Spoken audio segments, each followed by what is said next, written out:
Hey guys, it's Jacob Bibiano here today from Ray White Mount Waverley. I'm here with my father, Michael Bibiano, just to have a chat about real estate and his career and how it sort of progressed into Mount Waverley and the surrounding suburbs in Monash. Pa? Okay, ask away, Jacob. So what year did you first get into real estate?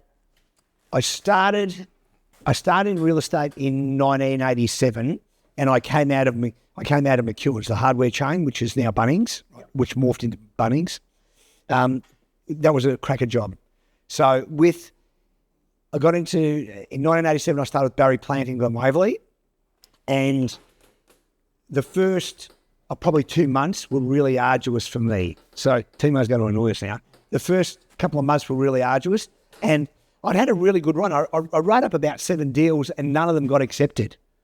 And I was about to balk and go, oh, this is just too hard. And Bob and David came to me and said, listen, we think you've got it. Have another crack at it.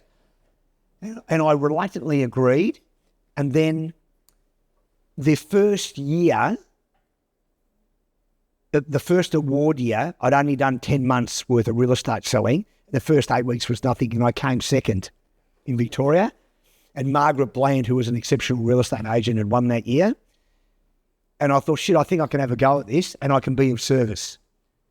And that's really as simple as it gets. And then from that morphed into Stockdale and Lego. And after that, it morphed into everything else that came after. Great. Yeah. Excellent. Yeah. And in that time, Yeah, so throughout that time, how many offices did you grow to from when you started to when you finished?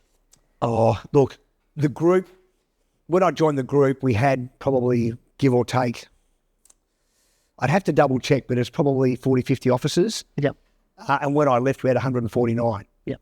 And how many of them did you own? Well, no, the way it worked was different because the franchise was different because Peter Thomas was the head. Yep. Right. So him and I had some joint deals in offices that were local to here. Yeah. Okay. We had joint deals in the overall, and then we owned Stockdale and Lego Financial Services, which was doing really well then because we morphed that out of a company called Australian Mortgage Brokers. And we morphed that into SML Financial Services. That was a really lucrative business. It was very hard to sell to the franchisees, Yep. right? Because you had to split rebates and commission fees, etc.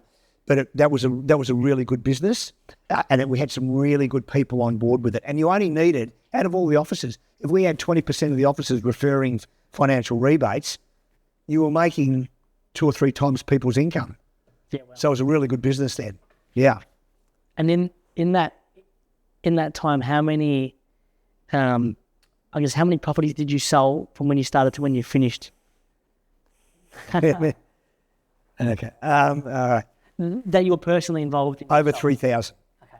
Yeah. In 18 years, I sold about 3,100 properties. Yeah. And what was the best part of that experience for you? The best part was, look, the purpose of a real estate agent is not to sell the product. The purpose of a real estate agent, without pontificating, is to negotiate the best outcome. Yep. Anyone can sell anything if it's good enough. Not everybody can get the best price though. But then there's different markets for different products. So whether the product is a development site or an upmarket house, whatever it might be, or a commercial shop, there is a market for that. So the key with selling that, any type of asset, is having a network where people understand that you are the doctor, that you know. So when you're sick, what do? You go to a specialist. It's the same with real estate. Yeah. People need to know that you know your stuff. Right. And that's why with our auctions and things like that, if we ever had a pause in the auctions, and remember, for the first 5 or 6 years I did auctions, we didn't sell one auction. Everything passed in, right, in the 90s, everything. So what I learned to fill the gaps in with market stats and a bit of rhetoric. So what made people deal with you compared to other agents? Because your core area was Mount Waverley, Glen Waverley, Willis Hill? No, Glen Waverley. No, when I was selling at Barry Plant, my core area was Glen Waverley and Willis Hill. Yep. And then when I decided to go and buy an office, and that happened purely because we had a verbal agreement and it wasn't kept, and to be honest, and how that actually worked for those that may be interested is I got the shits with that. And I went around and saw a guy called Bruce Ritchie at Stockdale and Glen Waverley, and I said, "Do you want to sell either of your 2 offices?" And he goes, "I'll sell Mount Waverley." And Mount Waverley then was considered a lesser suburb. Yep. So I said, let's do a deal. So I took him up to John Mingos's office. We signed a contract, and I went back half an hour later and told him I was leaving. Then it was as simple as that. Okay. Yeah. Straight to the point. Like, what advice would you give to young agents who are wanting to, make a career out of real estate? If you had to simplify it in, like 2 or 3 dot points. The real estate industry is I don't know, I won't say it's harder, but people are more savvy and more educated. But I'll answer you in a very indirect manner. The first thing is, sit down, Timo. The first thing is that when you first deal with somebody, it costs you money. When you deal with someone a second time on another asset, it costs you a little bit less. When you deal with someone a third, a fourth, a fifth, and sixth time, everything is net profit because you've already created the synergy with the person and they trust you. So you don't have to go through the hours of sitting in a market appraisal and giving them stats and figures and all that. The best deal you'll get is when someone goes, JB, I've got a house at such and such Crescent. I want you to come and list it. They're the deals because you are more obligated to do better, especially if you've got good moral fibre, right?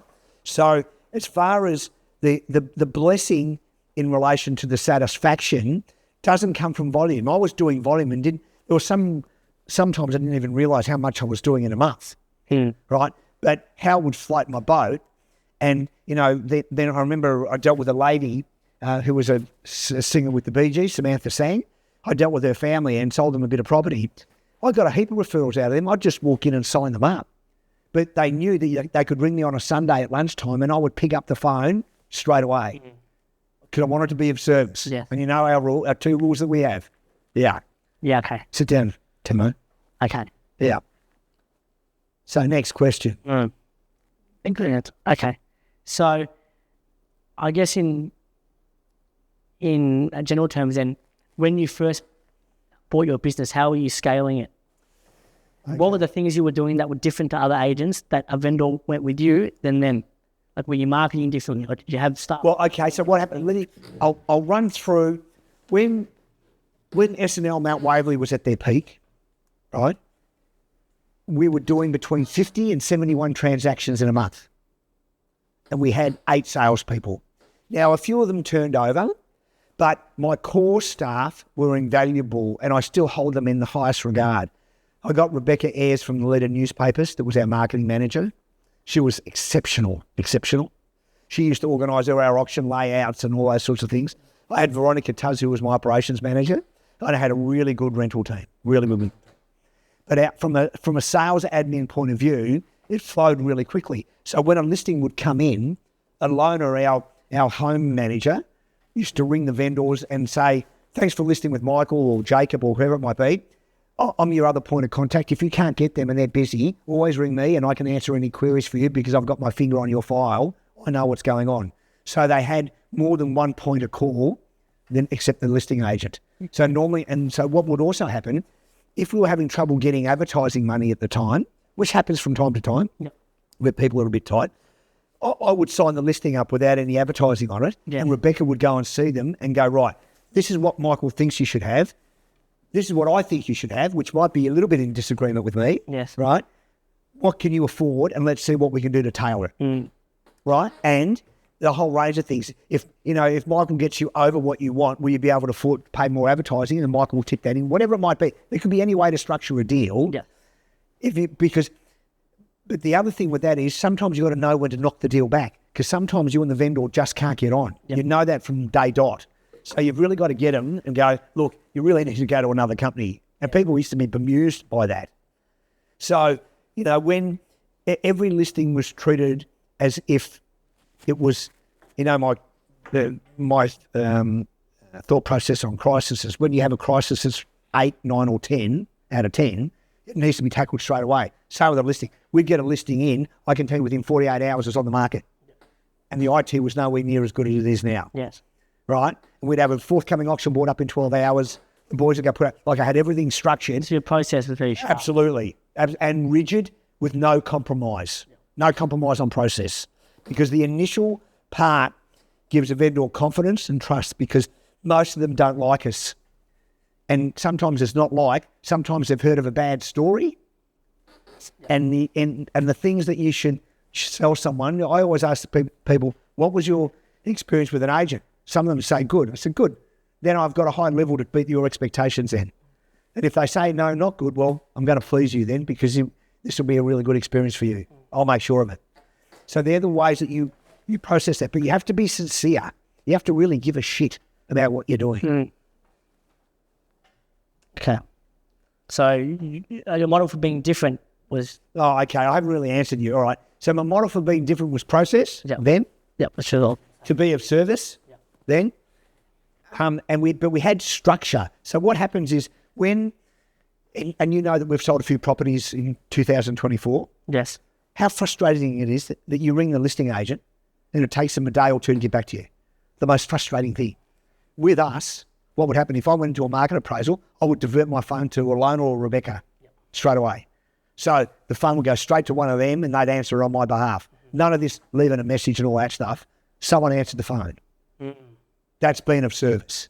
And you know how long, you know what I'm like with IT, hopeless, right? I was the first person to learn how to divert, man.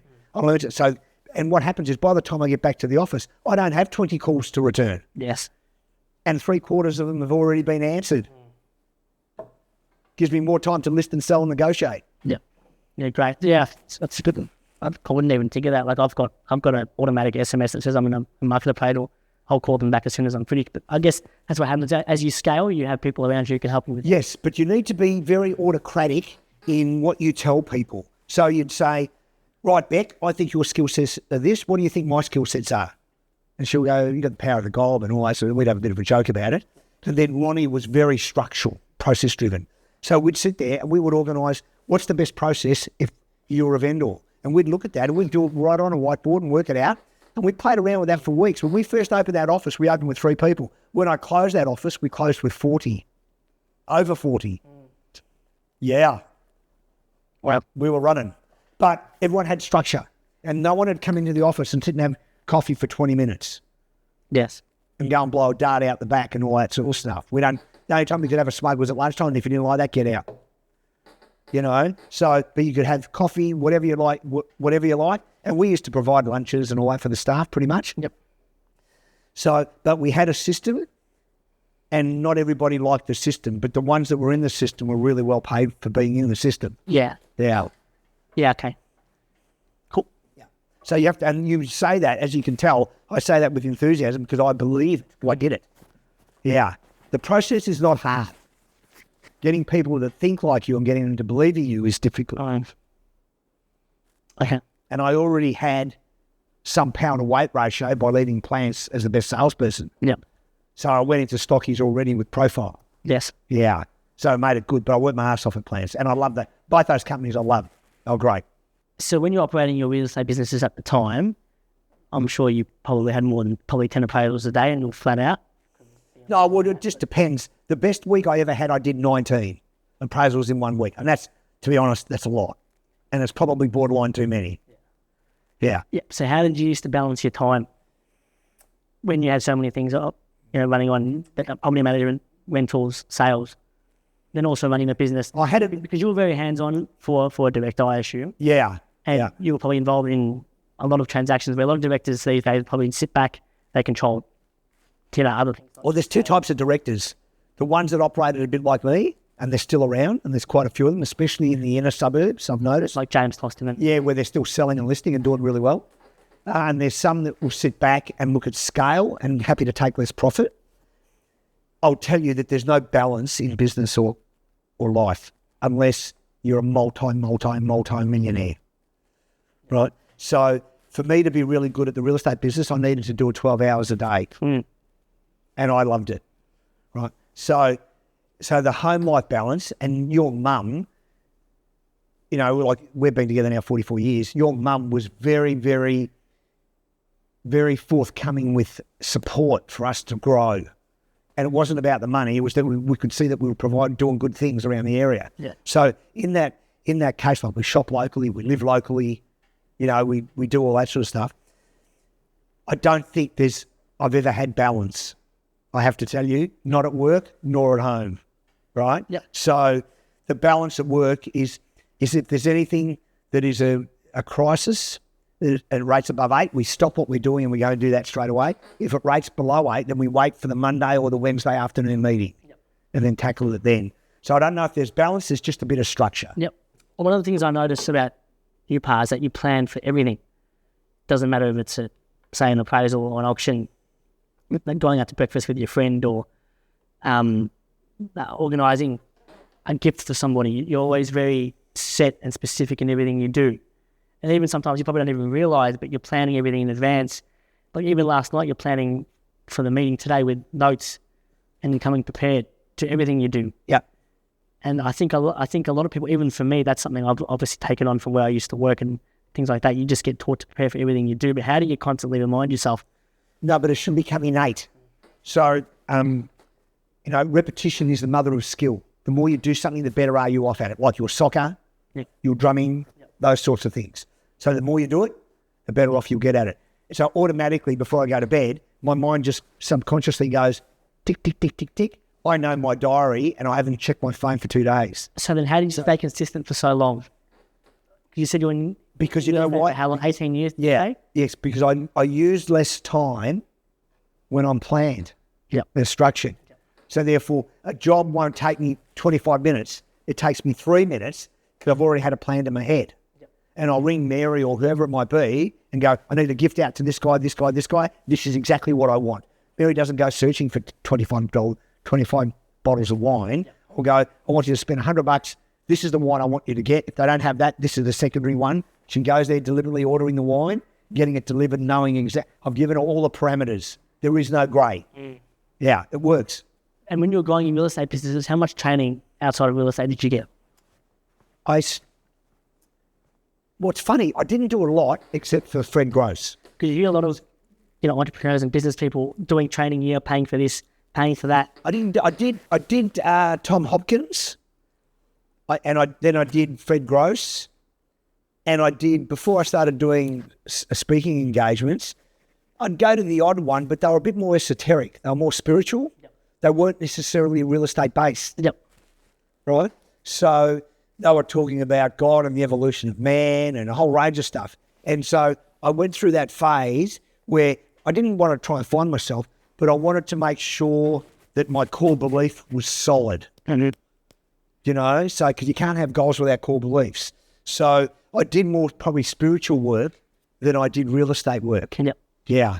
And I'm sure when you started your career on a bit of a different topic, there would have been agencies and other agents out there that were better than you, or in terms of, from when you started, they were probably, more experienced. How did you overcome them in such a short period of time? Well, I'll tell you this. This is a very quick ditty.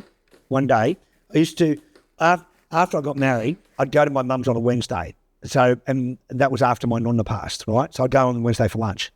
So I'd go there, and one day I said to Dad, and it'd been about 6 months, and Judd White and Barry Plant were really gunning for me when I opened up Mount Waverley. So they were undercutting all my comms. Yep. And so I went from listing 17.8 properties out of 20 that came on the market to listing like 3. Like I really got hit hard. Yep. And I can remember I was 6 months in, and I said to my dad, shit, I'm going to go broke. Huh? Good. And he goes, put your fees up. And I went, what? He goes, put your fees up. He goes, dude, let's charge more. And I went, explain how that works, right? And he goes, you forget that when you're in the market, your nunno sometimes used to take produce off show and leave it in the truck when he knew there was going to be a scarcity halfway through the market run. Then he'd bring them out and then charge full whack for them. Yeah. Right? So what I said to people in the end is I already had a bit of notoriety of being a good lister and seller. So I said to people, if you want me to negotiate your sale and that's what you need me for, I can get the others to do the running around, but I want my 2.5% to 3%. And we were averaging about 2.75 then. Now people say that's high for today. People say that's very, very high. This is the reality of that. We went from doing 3 sales a month at Mount Waverley to doing 5, 6 or 7, making that sort of commission. I didn't need to increase it. We're making money. And we're offering good service, on-the-spot service. And bit by bit, when the other properties didn't sell, we would end up picking up those listings at a better whack, right? So it takes a while to have that belief, but I nearly went broke having that belief. Wow. So this is the go. If 3%'s too high now and 2.75 is too high because Johnny come lately will do it, what my suggestion will be, and you know what my commission suggestions are without me discussing it on this video, right? you can get a little bit more by offering a little bit more in those areas that I've covered, which I'll keep between you and us. Yeah. Right. So, but as far as that goes, people will know that if you are really good at, and it's not about selling, it's about negotiating, right? And you know the market, you know what stocks and bonds are doing, you know what the property market's doing, you know what influences the local market here, you know what the migration levels are. If you know those sorts of things, and it comes up in dialogue with the vendor has no option but to trust you, because when you know those global economic things, and I'm talking global Australia, global world, but intrinsically in our area, what affects us, people will know that you're the guy that, or the girl to be able to sell the property. And that air of confidence comes over when you need to get another 10, 20 or 100 grand out of a buyer, when they believe you that you've got another buyer. Yes. Go. So when you were initially starting out in your career, obviously you had some background in hardware stores before that. Yeah. How did you go about getting from here to here as quick as possible? The first thing I did was I met every retailer in the area we had our office, even in Glen Waverley. I knew everybody in the Kingsway Street, everyone by name. The lady that served me coffee or the guy that served me coffee, I knew their name, I knew their kids, I knew how many dogs they had. And this comes over a bit of time and a bit of networking, and you know I like to talk, right? So that I didn't find that difficult at all. Then what I learned is where they lived over a period of time. What I found out, that 50% of the people that had a retail shop in the area lived in the area. The rest lived out at Narre Warren, West Footscray, whatever it might be. But guess what started happening? What's been happening with you? I started getting a referral in West Footscray, got a referral in Melton. I picked up 20% for referring it to a good agent. Yes. Right? But I kept in touch with the agent and made sure that the house was running along okay. Yes. And it gathered momentum. And then eventually it comes around where those people from West Footscray came back to Mount Waverley to buy. And that's sort of how that worked. So, and then, but what I did though, I made sure in the first year I had multiple contacts, as many as I could have. And then I would pick the eyes, like my normal used to pick out of the fruit, pick the good fruit out first. So I wouldn't say I'd rate a buyer out of 10, but I'd go, they got their finance approved, they're keen, they've sold their house, or they want to buy before, not many want to buy before they sell now, but a lot of them used to buy before they'd sold then. So there's a whole range of things, and I'd weigh them up and go, my intuition says I need to get these people in the car. Because what I see from my perspective is that I'm sure you worked extremely hard, but there's other people out there who work extremely hard too. Yes. And there's other people out there who do different things, but I think your best trait from what I've seen is you're great with people, and you're always prepared to put yourself out there to help somebody, whereas a lot of people today aren't prepared to do that, and I think that's what made you different. Yes, but also, yes, that's a good point. Thanks for that. But I think there was something that Rebecca taught me. She goes, Michael, there was a few things that happened. One day Rebecca and I went to a market appraisal, and the guy said, you're obviously making too much money. You got a nice car. And I went, well, we either want to deal with a wealthy real estate agent or we want to deal with a poor one. You pick, right? And he just looked at me and went, okay, come inside. Yeah. Now, the other thing is she used to say to me, you look too slick. Right? Really well groomed, good suit, all that sort of stuff, driving a nice car. She goes, people don't know you have a family. She goes, maybe we should start telling people that you've got a family.